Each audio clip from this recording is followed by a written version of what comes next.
আমাদের আজকে শ্রমিক সমাবেশ যে কারণে বাংলার মুখ্যমন্ত্রী মমতা ব্যানার্জির উন্নয়নে স্তব্ধ করার জন্য কেন্দ্রীয় সরকার যেমনি লাগাতার প্রয়াস নিয়েছেন, কিন্তু তেমনি বাংলার মুখ্যমন্ত্রী মমতা ব্যানার্জি কিন্তু চ্যালেঞ্জ গ্রহণ করেছেন। মুখ্যমন্ত্রী বাংলার বাড়িও দিয়েছেন, 100 দিনের টাকাও দিয়েছেন। এইবার শ্রমিকদেরও অঙ্গীকার করতে হবে।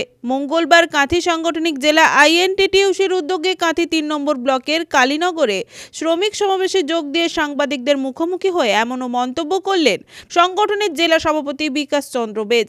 এছাড়াও তিনি জানিয়েছেন, আমাদের আজকের সমাবেশ শ্রমিক সমাবেশ যে কারণে বাংলার মুখ্যমন্ত্রী মমতা ব্যানার্জির উন্নয়নকে স্তব্ধ করার জন্য কেন্দ্রীয় সরকার যেমনি লাগাতার প্রয়াস নিয়েছেন, কিন্তু আমাদের বাংলার মুখ্যমন্ত্রী মমতা ব্যানার্জি তিনি কিন্তু চ্যালেঞ্জ করেছেন, বাংলার বাড়িও দিয়েছেন, 100 দিনের টাকাও দিয়েছেন। তেমনি আমাদের শ্রমিকদেরও আজকের অঙ্গীকার করতে হবে এই সমাবেশ থেকে, কেন্দ্রে যে শ্রমিক কোর্ট, শ্রম কোর্ট, যেটা শ্রমিকের বিরুদ্ধে যে সমস্ত কালা কানুন আনার চেষ্টা করছে, তারই বিরুদ্ধে আমাদের শ্রমিকদের লড়াই।